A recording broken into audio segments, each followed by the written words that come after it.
Boris Johnson has told Emmanuel Macron the UK is ready to walk away from post-Brexit trade talks with the EU during a fiery phone call with the French president this morning.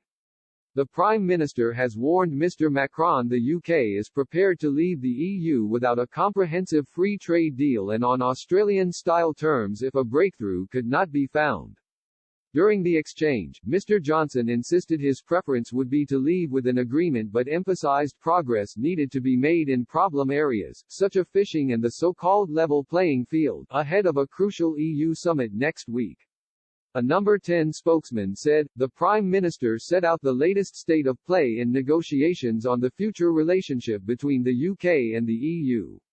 He confirmed the UK's commitment to exploring every avenue to reach an agreement.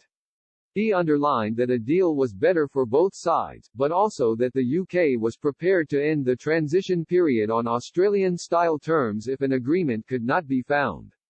The Prime Minister emphasized that progress must be made in the coming days to bridge the significant gaps, notably in the areas of fisheries and the level playing field, through the process of intensive talks between chief negotiators agreed with the President of the European Commission.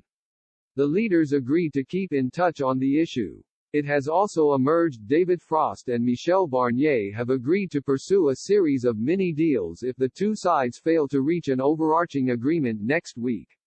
After the two sides concluded talks yesterday, it was agreed they would pursue with separate negotiations on areas such as aviation and road transport.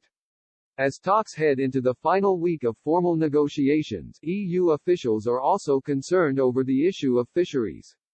With Lord Frost indicating concessions could be made on subsidy controls and the level playing field, the EU's negotiating team fears fisheries may dominate the final round of talks due to the demands set by countries such as France.